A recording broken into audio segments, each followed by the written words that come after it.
Hello everyone, welcome back to this channel. So आज के इस वीडियो में हम चैप्टर 8 डिस्कस करेंगे, महिलाएं, जाति एवं सुधार।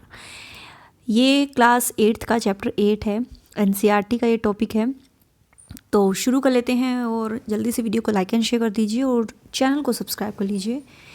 तो सबसे पहले हम पढ़ेंगे सबसे पहला पॉइंट, सती का अर्थ। सती का अर्थ है सदाचारी महिला। ब्राह्मण क्षत्रिय ये ऊंची जाति से बिलोंग करते हैं। यानी ये जो चैप्टर है ना, इसमें जो इम्पॉर्टेंट पॉइंट्स हैं वो मैंने इसमें लिखे हैं, तो आपको वही नोट डाउन करने हैं। सती का क्या अर्थ है? सदाचारी महिला। ब्राह्मण क्षत्रिय ये सब ऊंची जाति में होते हैं, और व्यापार और महाजन ये होते हैं आपके वैश्य, क्योंकि 4 वर्ण हैं, क्षत्रिय, वैश्य, शूद्र, है ना। ठीक है, ब्राह्मण तो ये क्या है आपके, ये ऊंची जाति में हैं। ब्राह्मण क्षत्रिय, व्यापार और महाजन ये वैश्य कहलाते हैं।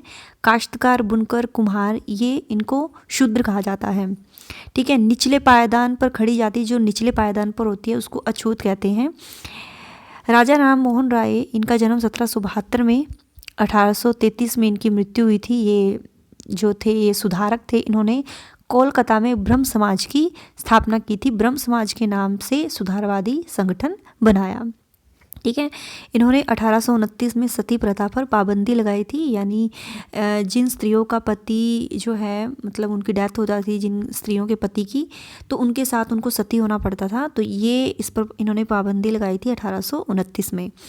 ईश्वर चंद्र विद्यासागर ने भी विधवा पक्ष में 1856 में विधवा विवाह के पक्ष में इन्होंने एक कानून पारित किया। किसने? ईश्वर चंद्र विद्यासागर ने 1856 में। विद्यासागर ने कलकत्ता में लड़कियों के लिए स्कूल खोला। वह मद्रास प्रेसिडेंसी के तेलुगु भाषी इलाके में वीरेशलिंगम पंतुलु ने एक संगठन बनाया। स्वामी दयानंद सरस्वती ने आर्य समाज की स्थापना की। अगर पूछा जाए एग्जाम में, आर्य समाज की स्थापना किसने की थी? स्वामी दयानंद सरस्वती ने। और बम्बई में भी लड़कियों के लिए इन्होंने स्कूल खोले। ठीक है, 19वीं सदी के आखिरी हिस्से में आर्य समाज द्वारा पंजाब व ज्योतिबा फुले द्वारा महाराष्ट्र में स्कूल खोले। ठीक है, ये आप याद रख लीजिए। आर्य समाज द्वारा तो पंजाब में और ज्योतिबा फुले द्वारा महाराष्ट्र में स्कूल खोले गए। आगे बढ़ते हैं। उत्तरी भारत के कुलीन महिलाएं अरबी में कुरान शरीफ पढ़ना सीखने लगी। उत्तरी भारत में मुमताज़ अली जैसे कुछ सुधारकों ने महिलाओं की शिक्षा का अधिकार दिए जाने की वकालत की कि महिलाओं को जो है एजुकेशन देनी चाहिए। तो इसके बारे में उन्होंने वकालत की। 20वीं सदी के शुरुआती दौर में बेगम रुकैया सखावत हुसैन ने कोलकाता व पटना में मुस्लिम लड़कियों के लिए स्कूल खोले। देखिए, अगर आपको ये है कि पता नहीं इस चैप्टर में क्या क्या होगा, तो आप पूरी एनसीईआरटी पढ़ सकते हो।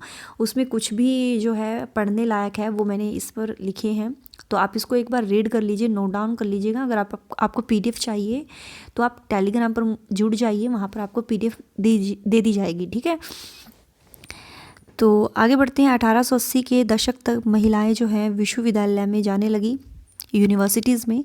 ताराबाई शिंदे ने स्त्री पुरुष तुलना नाम से एक किताब प्रकाशित की। किसने की? ताराबाई शिंदे ने।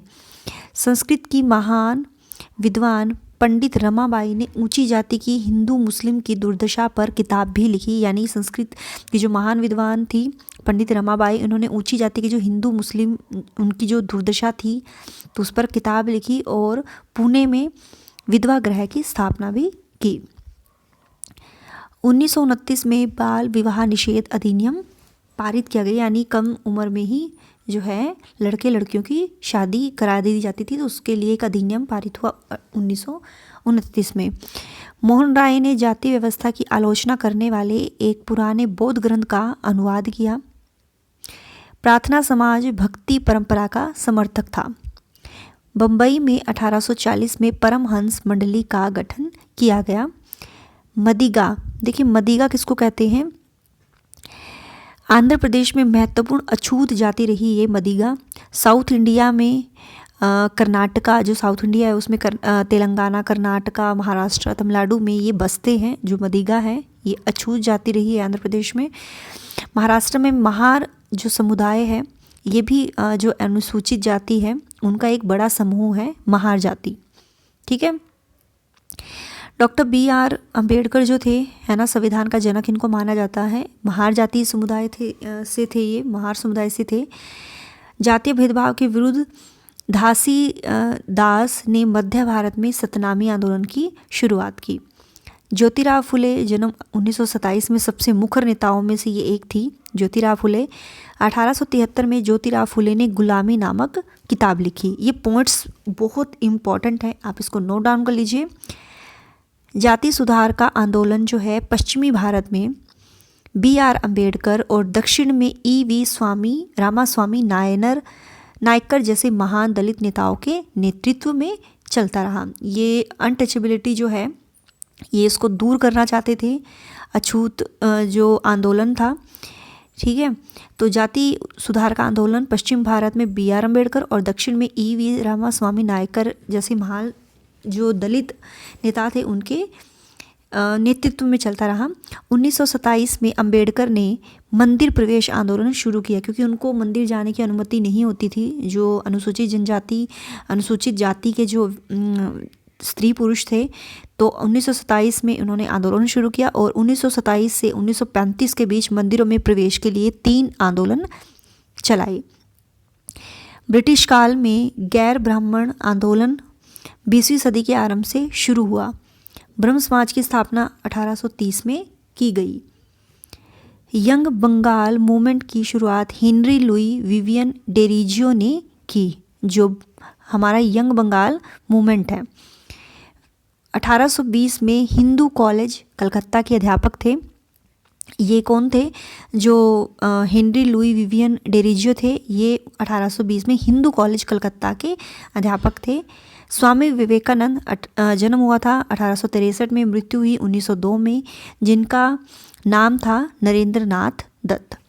1867 में 1867 में मुंबई में स्थापित प्रार्थना समाज में स्थायी जातीय बंधनों को ख़त्म करने और बाल विवाह उन्मूलन के लिए इन्होंने क्या किया था? प्रयास किए थे, और ये भक्ति परंपरा के समर्थक थे, ठीक है। नेक्स्ट पॉइंट है वेद समाज की स्थापना चेन्नई में 1864 में हुई। यह ब्रह्म समाज से प्रेरित था। ये जो वेद समाज था ब्रह्म समाज से प्रेरित था। इन्होंने रूढ़िवादी हिंदुत्व के अंधविश्वास और अनुष्ठानों की सख्त निंदा की, यानी जो भी हिंदू धर्म के लोग जो अंधविश्वास में फैले होते थे, अनुष्ठानों की सख्त इन्होंने निंदा की थी। अलीगढ़ आंदोलन की शुरुआत सर सैयद अहमद खां यूपी में हुई। इसकी शुरुआत 1875 में अलीगढ़ में खोले गए मोहम्मडन एग्लो ओरिएंटल कॉलेज के बाद में अलीगढ़ मुस्लिम विश्वविद्यालय के नाम से ये जाना जाता था। सिंह सभाओं की स्थापना 1873 में अमृतसर में हुई। बाद में 1879 में लाहौर में जो है इसकी ये स्थापना हुई थी। लाहौर में सिंह सभा का गठन किया गया था, ठीक है। तो ये आज के हमारे इम्पॉर्टेंट पॉइंट्स थे। कैसी लगी वीडियो कमेंट में बताइएगा। ज़्यादा से ज़्यादा वीडियो को शेयर करना है। टिल देन बाय बाय, रब रखा, जय भोलेनाथ।